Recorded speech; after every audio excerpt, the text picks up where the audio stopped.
candidate here is Minehart. She's one of the 3 candidates we'll be interviewing for the GIS instructor position. We'll have 2 more interviews actually this week, so we got a lot going on. Kira's coming to us. Most recently, she's been doing some consulting and some contract work with the Natural Resources Defense Council out of Washington, D.C., where she's done a lot of different applied GIS projects, working on different land management issues ranging from wildlife to private lands issues and so on and so forth. She has a bachelor's degree and also a master's degree in Earth System Science from Stanford, and has a lot of interest in teaching, especially in interdisciplinary settings, and also has experience both in the classroom and also teaching in field campus-based settings. So I think she has a lot to offer, and hopefully you'll get a flavor of that today. So give us a couple more minutes here, and then I'll just let her transition right in. All right, thank you guys for bearing with me. Sorry for the technical difficulties. I'm sure it happens from time to time. Like Mike introduced me, I'm Kira Minehart. I'm from Wisconsin, but migrated out west because it's a lot more beautiful. The topography's a lot better. And so for this kind of introduction seminar, it'll maybe be 10-15 minutes of an introduction to my teaching philosophy and kind of how I like to teach, what my background is, and then we're going to dive into the lesson. When we do go into the lesson, you guys are free to kind of tag along, open your computers and play along with ArcGIS and kind of learn a little bit about the ArcGIS tool online. But until that point, please no phones or computers out. That'd be really great. So we will get started. All right, so like I said, the beginning of this talk will be a little bit of my academic and teaching background, just so you guys on the search committee, students as well, can know a little bit more about me, a bit about my teaching philosophy, and some of my ideas for GIS at CSU and where I could see this program going, and finally a teaching exercise at the end. All right, so to start, I recently finished my Master's of Science in Earth Systems, which is kind of Stanford's version of ESS that you guys have here. It's very similar, an interdisciplinary environmental science program. And a lot of what I was doing was public lands advocacy through GIS and communication. So a combination of kind of the analysis of GIS and then how do you get that analysis, those maps, those products out into the real world, into the hands of people who need to use them. And I did a little bit of research with the Wilderness Society looking at ecosystem services on wilderness areas of the American West. So I was looking at carbon sequestration, watersheds, and critical habitat using some GIS and remote sensing. And for my bachelor's, it was also in Earth Systems, an interdisciplinary environmental science program, where I looked a lot at ecology and land use change with a lot of remote sensing. And my research there was looking at ecoregion representation, which is kind of a way of talking about different biomes of the different wilderness areas in California. And one of my big takeaways from that was that the chaparral ecosystem isn't well represented in our wilderness system in California, and that was actually picked up by Congressman Garamendi, who used that to advocate for the protection of Lake Berryessa National Monument, which was designated in 2015, so that's pretty cool. So for formal teaching experience, I've TA'd and taught a few classes. My biggest one was this past year at Stanford. I had a teaching fellowship where I was in charge of Earth Systems 10, which is our 200-student Introduction to Environmental Science course. It was about 40 hours a week, and on top of that I was taking classes and completing my master's, so it was a lot of work, but definitely where I fell in love with teaching, especially introductory classes and interdisciplinary education. I've also taught a senior seminar course, which helps seniors in the earth sciences find careers and prepare for careers and what happens after college. Also, I TA'd remote sensing of land, and a renewable energy systems class for freshmen and sophomores interested in learning more about renewable energy. But as much as I like teaching in a classroom, I also like teaching out in the redwoods or on a lake on a kayak or somewhere, maybe a more beautiful setting. And so I was a docent, kind of like a naturalist guide at a biological preserve that we have on campus. I was also the naturalist at Stanford Sierra Camp, which is a summer camp for families of Stanford that come for a week during the summer, and I would go and teach them about geology and limnology, all sorts of different topics. Last summer I worked at Grand Canyon National Park as a geology interpreter, so I wore the green and grays and talked about a lot of rocks. It's a really cool place to talk about rocks if that's what you're into. And I've done a lot of rock climbing, instructing, and guiding, which is a little bit different, but still kind of the same philosophy of teaching and engaging students. So from there, my teaching philosophy, these things are really important to me, and I think whether it's rock climbing or GIS, these really apply, but particularly how I would kind of use them here at CSU. I think it's important to have environmental education, environmental science education that has an interdisciplinary focus. I also think it's important to develop skills and apply those skills in the real world. So kind of what that looks like, interdisciplinarity. I come from a very interdisciplinary program where we had a foundation in the hard sciences, so chemistry, mathematics, statistics, ecology, biology, geology, and then layered on top of that we had more societal applications of those problems. So what does that look like in an economic perspective or a political perspective or an ethics perspective?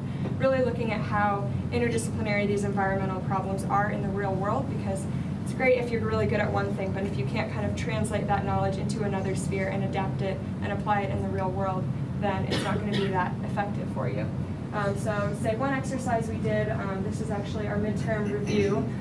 Since it was an interdisciplinary environmental science course for my Earth Systems 10 course, we printed out a bunch of words that would be helpful for the students to know for the midterm, say ranging from Coriolis effect to soil science to nitrogen to environmental justice topics, and we would have each student pick out a word and place it down, and then the next student would pick out another word that they found a connection to the previous word. And so kind of connecting all of these elements of the Earth system and really understanding how things from the biosphere and the oceans and geology are connected to the human dimensions was something I'm really interested in.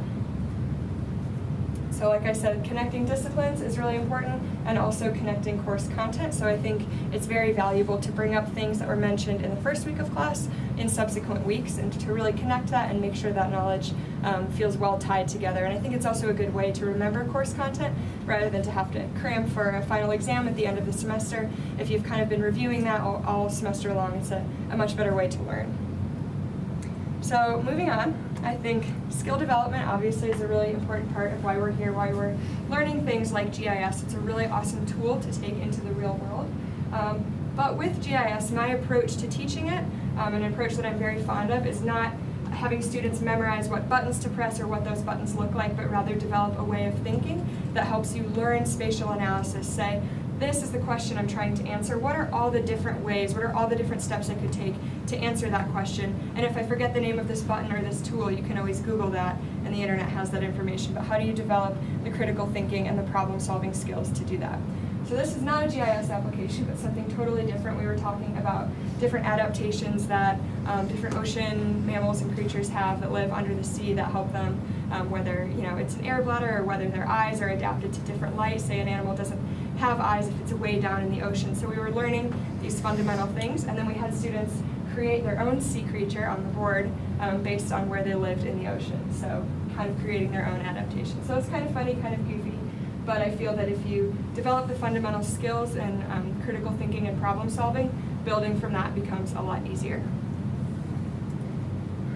And so finally, what I'm probably most fond of is kind of the application of the knowledge that you gain in school. I think if you can really apply what you see, what you've learned, you can see it out in the news or you hear it talked about in kind of the political spheres of what's going on around you, it makes it feel a lot more relevant and feel a lot more engaged. And so something I hope to do is really advocate for a communication component. I know GIS is a hard skill. A lot of times it's really adapted to the science, but I think it's important. If you make a really awesome final product, you should be able to get it, you should share it on social media, you should get it published in a local newspaper, you should get it somewhere that you're proud of, that other people can see it, and it also kind of helps you. That's a cool resume builder. And it's just stuff people should know about because we're learning really cool things here. So communication is really important to me, as with the connection to current events and news. So when I teach, I like to pull topics from what's going on in the news today, and you'll see that in the teaching exercise that's coming up. I really like being relevant and having things that feel important to what is going on. And finally, community engaged learning is sometimes a heavy lift, but something I think is really, really important. We're in a really cool place, and there's a lot of really interesting environmental news and environmental events and problems going on around us, and I think if we can engage with community partners and engage with the things that are going on around us through volunteer projects, through finding a community partner that needs GIS help and partnering with them, creating a class, I think is a really cool way to give students skills, to give back to the community, and make these skills feel more real world and applied. And so kind of one example of that here, possibly it will load. So of this applied knowledge, one of my courses at Stanford, and this is something I would like to do, we were partnered with someone at the Department of the Interior near the White House, and they asked us, they said, so we know that people care about environmental change, but we want to show the people here at the White House how they're talking about it differently throughout the United States. And so can you guys create a map for us of what people like to say about climate change, about environmental change throughout the United States? And so we had a class of 20 students, and what we did is we collected news stories from all over the United States and geolocated them based on where they were from. So say we were looking all around the country, who's talking about biodiversity loss in different ways. So let's see, endangered species, a lot of people are talking about that in the Midwest and in the Bay Area. Species protection, we see a lot in Idaho, so we were kind of coding this map with stories, and this was a really cool applied project that was going directly to the White House. People were using this, a cool thing to put on a resume as well. So these sorts of projects are things that I would really love to start and get students engaged with. All right, so some more ideas for things I would like to do with GIS courses here at CSU. In addition to kind of an entry-level GIS course, I think that's a pretty obvious necessity. I think that's something you guys have right now, but I would love to teach that, kind of the fundamentals of everything from a little bit of remote sensing, cartography, database management, analysis, everything you need in kind of one neat course. And if that's all you want to take, it should be fine. But if you want to move on from there, I think there's a million different directions to go with advanced GIS courses, and you can have as many of those as students would want, and I'd be happy to be teaching those. Like I mentioned earlier, community engaged learning is a really awesome way to get involved with the place that you're living. So for instance, I know there's a lot of land trusts around here, and land trusts are often organizations that buy up and protect land, and they have a lot of GIS remote sensing needs. So it could be cool to partner with them and say, hey, we have a bunch of students with GIS knowledge. Can we do some projects for you? In turn, students get career connections, maybe internship connections, and again, something really awesome to put on your resume. So remote sensing is something, again, I would like to teach. I've TA'd that before, so I feel comfortable with that material.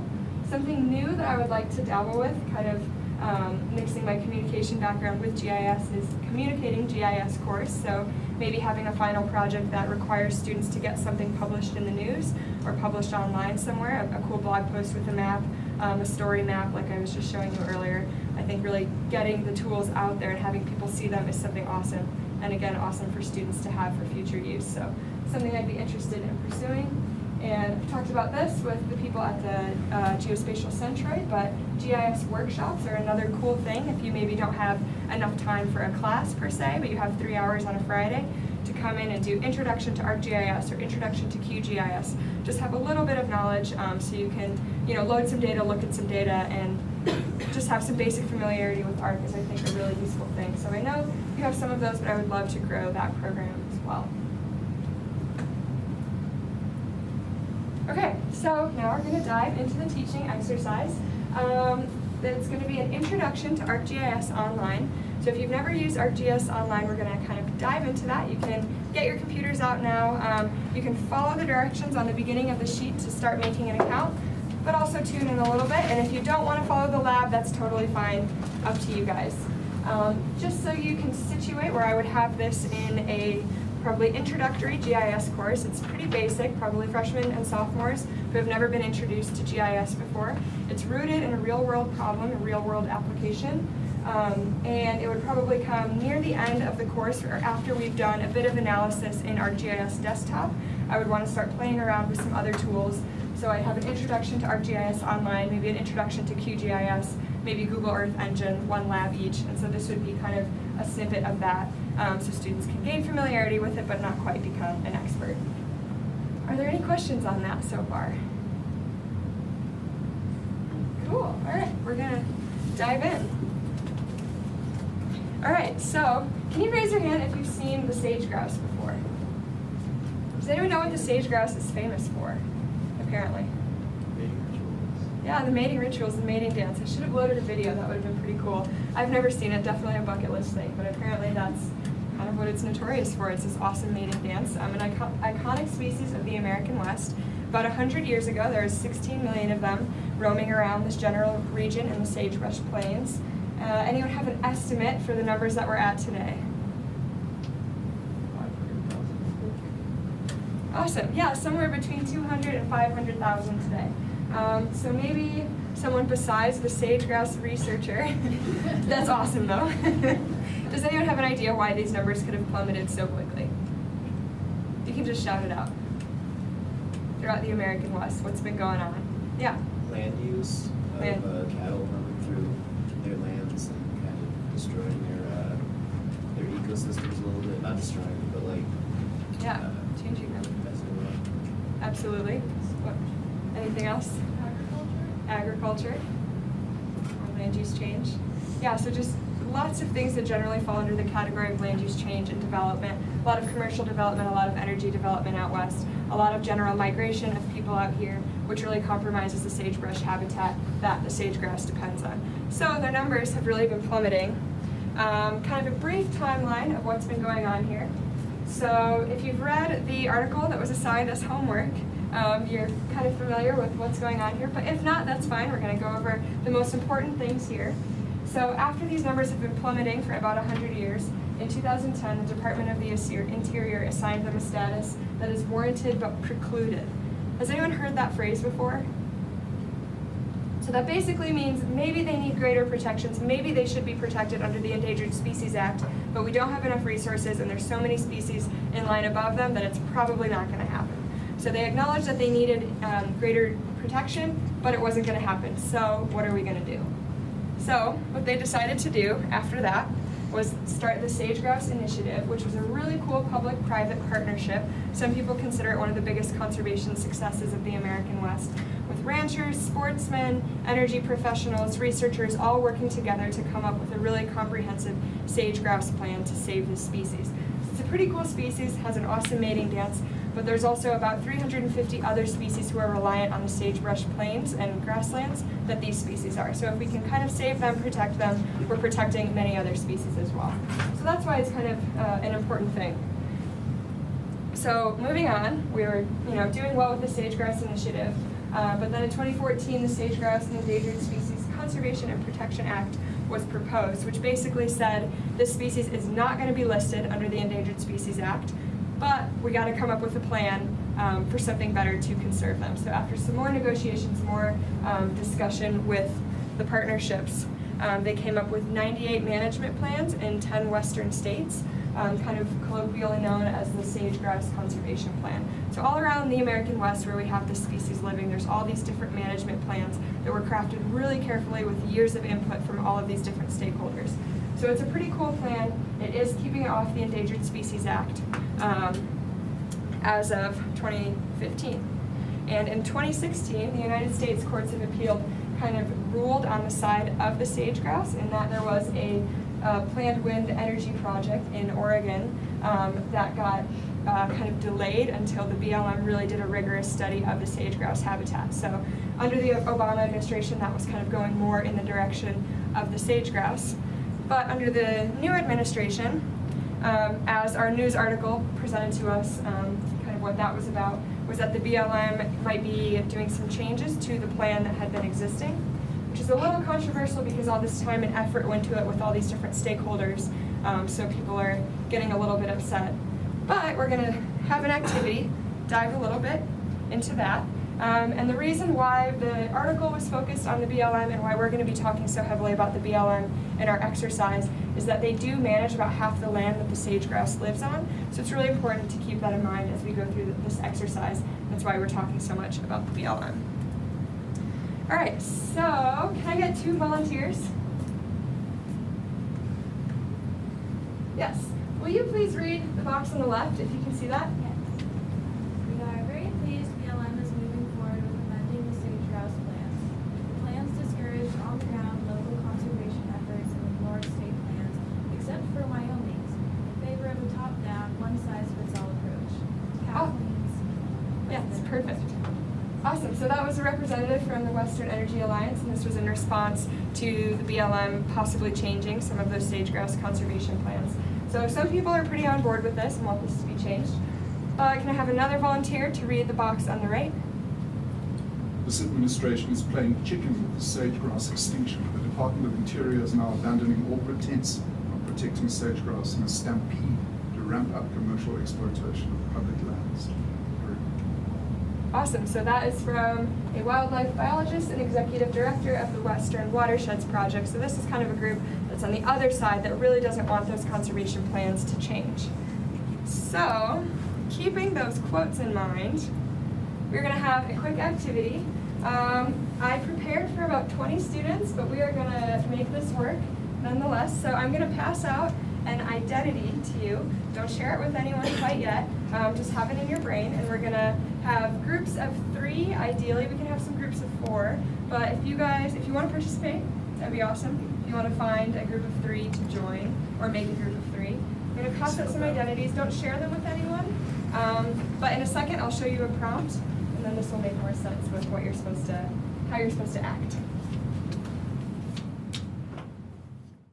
But in your table groups, can you get together and have a brief 5-minute or so discussion, debate, if you want to, take it in that direction?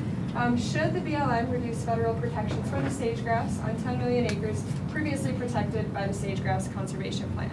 So based on the identity I gave you, not your personal beliefs or biases or opinions, but purely on that card, and there's a little hint at the bottom if you need some help, kind of argue which way you think it should go, and then we'll share out at the end. So take about 5 minutes to do that. Are we supposed to let the others know who we are?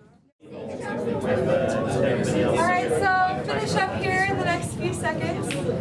Awesome, that seemed very civil. Good job. All right, so maybe we came to some consensus, but possibly not. Can I have maybe a representative from each group? Raise your hand if you decided to reduce federal protection. So go with what the BLM is trying to propose, have it be a little less strict.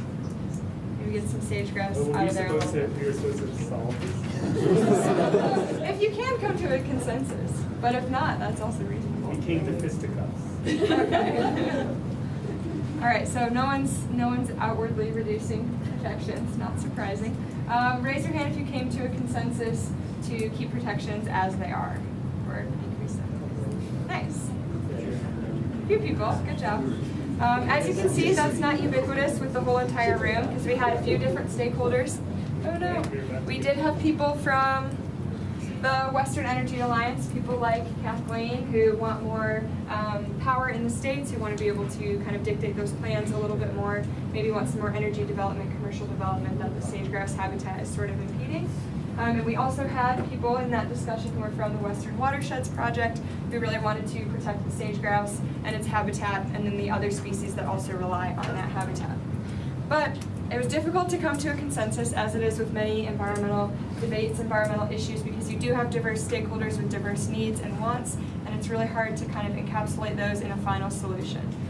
So there was no right or wrong answer. You all did a great job. The point was to kind of talk it out and hear varying opinions.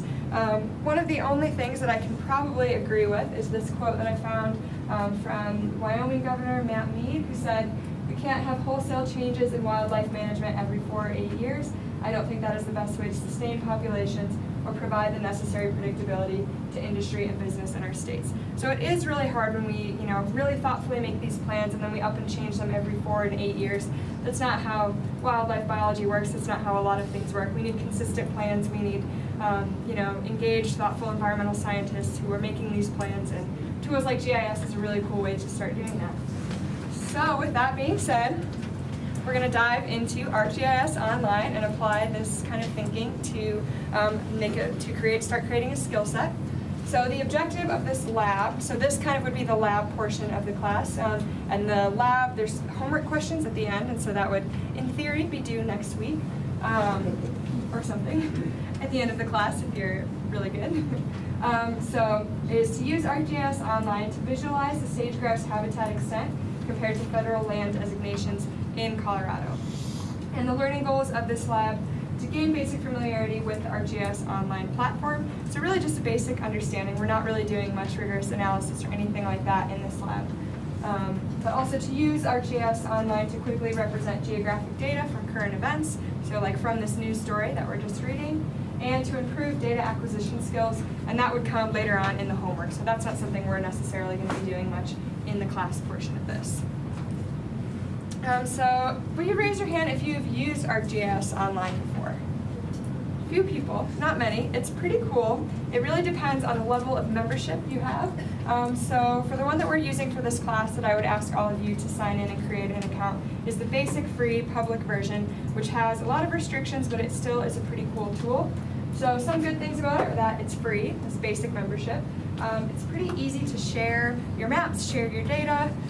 You know, say I found this cool thing, why don't you check it out and send it to somebody else? It's really neat, or say post it on social media, something like that. You have some access to online data sets, which is pretty cool, and we're going to explore that a little bit more. But say you want census data in North Carolina from 2010. You look that up, and it's stored in ArcGIS Online, which is pretty sweet. It's ideal for online mapping, so again, if you're working mostly in an online format, say you're producing for blog or for social media, that's pretty awesome, but it's kind of hard to make print copies of these maps, or they don't look as great. And story mapping, finally, is another cool application of that. Some cons of it is that with the free version, there's a pretty limited data set size, so I think you can't have shape files with over 1,000 features, which if you're doing anything pretty big, that's a pretty awful restriction to have. There's also limited design capabilities, so I really like cartography and making things look really nice, and so sometimes I get a bit annoyed at the ArcGIS platform, the online platform, but it's good for the basic stuff. It's not ideal for printed maps, kind of for the same reasoning. The design capabilities are pretty limited, so if you're doing online stuff, it's good, but not so much for, like, say, making something for a paper or journal article or something like that. And in the free version that we're going to be looking at, there's no analysis capabilities. So like I said, this class, this particular lab doesn't have GIS analysis, but it's more looking at this tool, exploring this tool, and we would have had some analysis earlier on in the course at this point.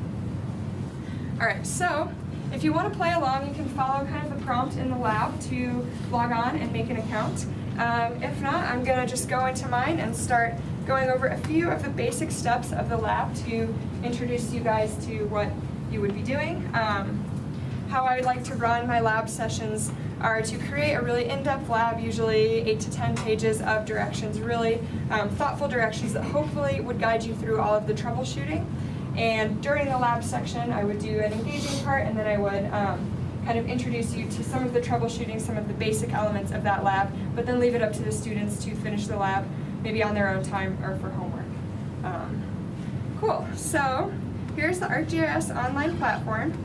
Kind of a basic introduction to it here is that you have, is my pointer showing up a little bit? Cool, so you have this top bar up here, which basically tells you what you can do. So logging on, I've already kind of created a map with my base map, and so base map is just kind of the very bottom layer here, and ArcGIS Online is cool because they give you a bunch of different options.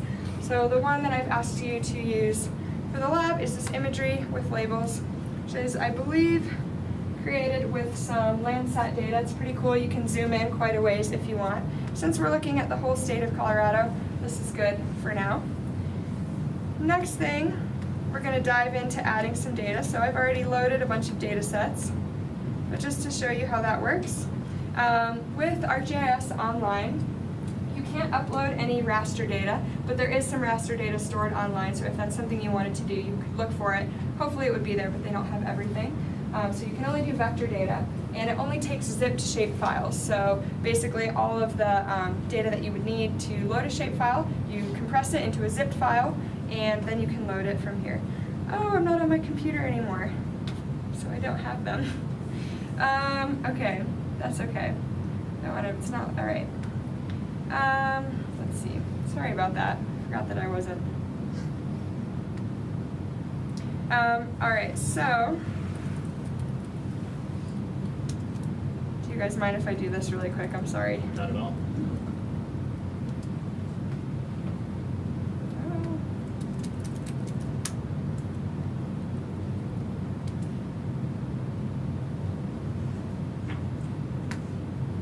Cool. Okay, there we go. That's how it should look. Come back. All right, so, let's see.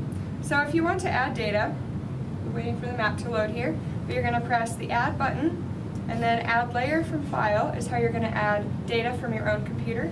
So if this was a lab section, I'm not sure kind of the structure of how you guys do it here, but I don't know if there's a collective folder or a Google Drive where all the data would be held. But you navigate to that place after pressing add layer from file, and then add your zipped shapefile, and then it will show up here. Given it's less than 1,000 features, it's the right type of data, you have all of those file extensions and it's not corrupt at all. So that would be the first step. So in the lab, I asked you to add 6 data sets. We have sage grouse habitat as of 2016, and we have some sage grouse habitat that was compiled from historic data, and so you can see both of those in yellow here. We're on the content tab, which is kind of like the table of contents if you're familiar with ArcGIS Desktop. This is where we're going to manipulate, change the symbology, do that sort of thing. But if we wanted to just look at a legend, maybe display this, or if you send this out to people to use, say on Facebook or something, it will pop up with the legend tab, so then you can look at it and see what's going on there. So you see we have our sage grouse current habitat in dark yellow and the historic habitat, or presumed historic habitat, in light yellow there. If we go back to content, the main point of this lab is to look and see how different federal land jurisdictions kind of overlap with this, to see why it's so important if the BLM changes their policies. We'll get to that in 1 second.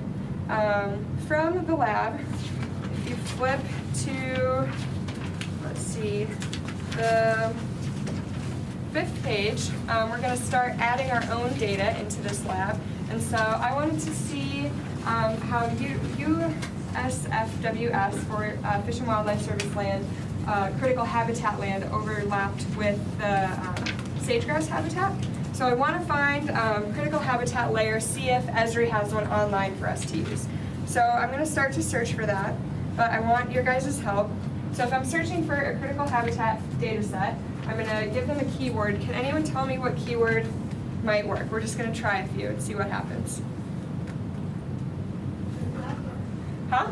Critical habitat. Critical habitat, let's do that. All right, so fine. So I did add data, search for layers. So now we're going to the online repository of data. Let's do habitat.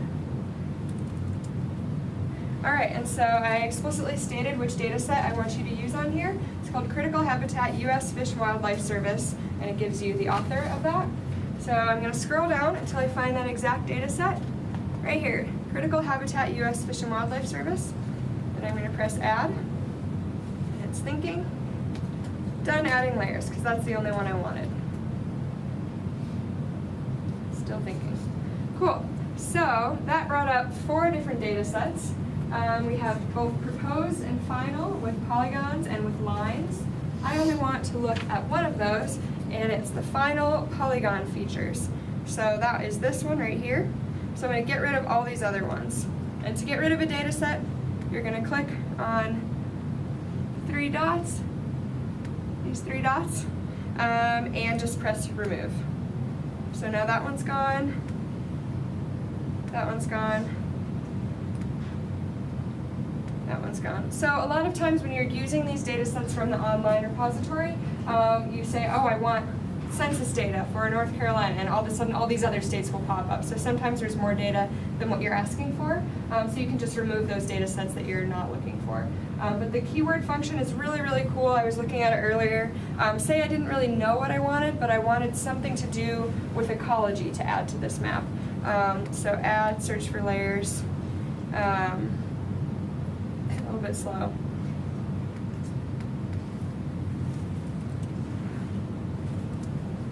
And you can see if we scroll down a little bit, that same data set is going to show up down here.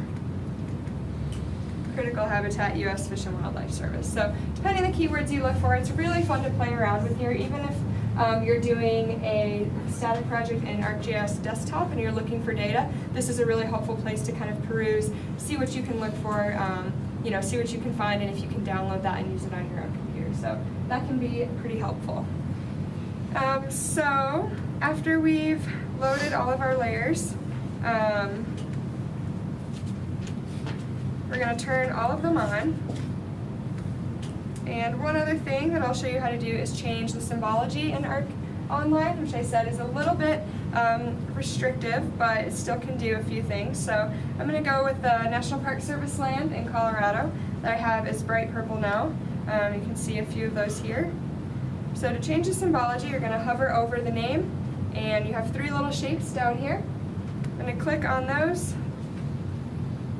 and it's going to take me to a symbology tab. With the symbology, just like in ArcGIS Desktop, you can choose an attribute to show, so it will pull from the attribute table of that data. So right now I'm showing location only, but say there was a column in the table that was number of annual visitors. I could pull that up and show that with this data if I wanted to. But I'm just going to show location, which is just going to give me some color. To change the color, you can click on symbols here. And in the lab, I ask you to change the fill and the outline very specifically of each layer. So that's why I'm showing you this now. I'm going to make it a little bit darker purple. And then to change the outline, you can do that as well. Press OK. So transparency, you can set that in here, which is helpful if you have overlapping layers to see kind of where things are in comparison to other things. And the visible range is so if you're scrolling in and out of your map, the data will disappear if you have the range set too narrow.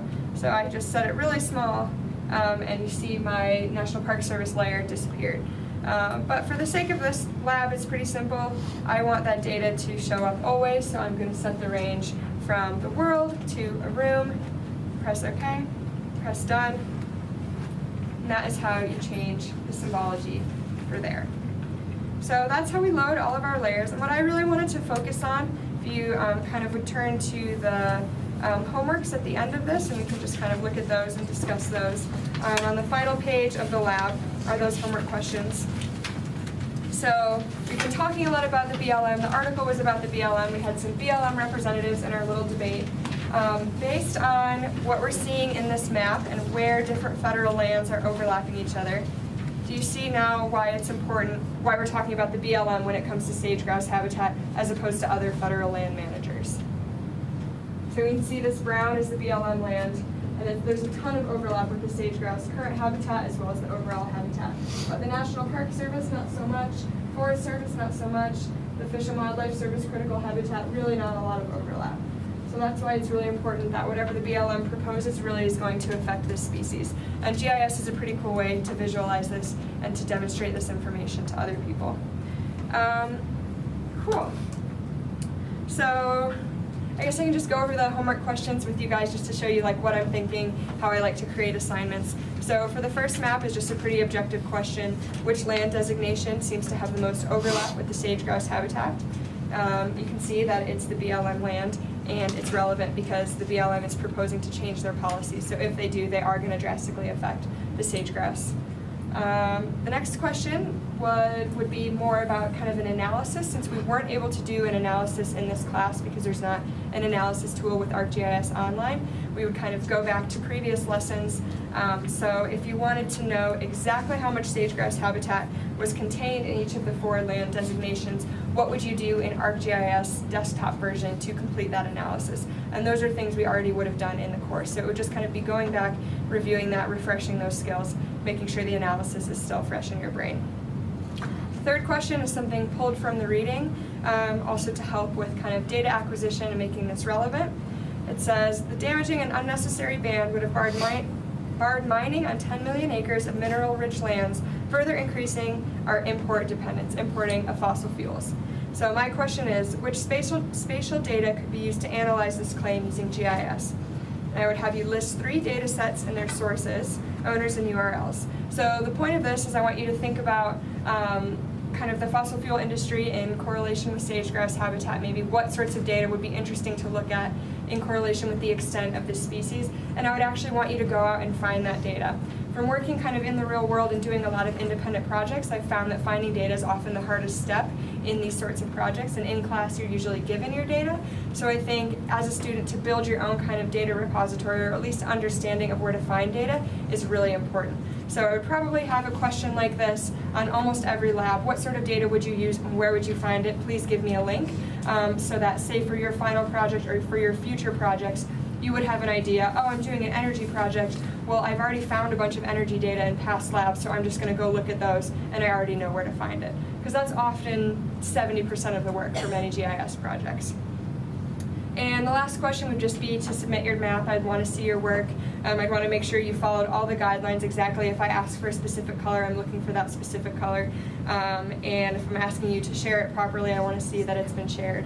So yeah, that would be what I'm looking for, and the lab would be due approximately in 1 week. So are there any questions on any part of this, the teaching philosophy, the lab, teaching exercise, anything like that?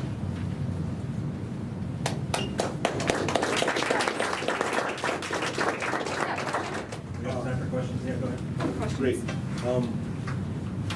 I've been using GIS for about a decade now, maybe a little longer. I'm continually amazed with the new analysis capabilities. I'm wondering, in terms of a student taking an introductory GIS course, what do you think are some of the essential skills that they would want to take away after Yeah. taking it? I think it's really important to fundamentally understand projections and coordinate systems. I think if you forget that, your whole GIS knowledge base will be corrupt and you won't know what's going on. So I think that's a pretty good foundation to start with. Moving from there, I think understanding the difference and how to use vector and raster data and when those are differently applied, and how to kind of think about those differently. I think if you're in ArcGIS Desktop, you press the geoprocessing tab, you have a few basic tools like clip, merge, intersect, overlay. I think all of those tools you should be pretty well acquainted to. And then, so those are the absolute fundamental basics that I think students should feel confident doing completely on their own, applied from a totally different thing than what they've been working on. And I also think I would want to introduce students to a few other tools in case it pops up in their future endeavors. So I would want to do a little intro to ArcGIS Online, an intro to QGIS, maybe Google Earth Engine, and some kind of cartography to really kind of wrap everything up. Just a general introduction to what GIS is as a tool, a bit of analysis, but more kind of broader picture. Thank you. Yeah, you're welcome. Thank you. Anything else? Yeah. So this lecture would be coming at what point in time in the introductory course Yeah. that you're speaking of? So I would say I would have probably 3 or 4 weeks at the beginning of kind of introduction to the projections, the types of data, a little bit of analysis. I do have the question in the homework, how would you analyze this data, say, if you were in ArcGIS Desktop? So I do want students to kind of not, get off free with this lab, not having to think about any analysis, but still have that in the back of their mind.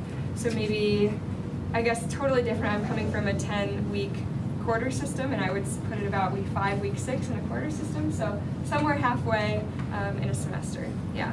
And hopefully that would be used also as a jumping off point for a final project, maybe having 2 choices of a final project, maybe something more communication based, say with a story map, or students could choose to do something more analysis based with a research project. So that would be kind of an introduction for that if students were interested.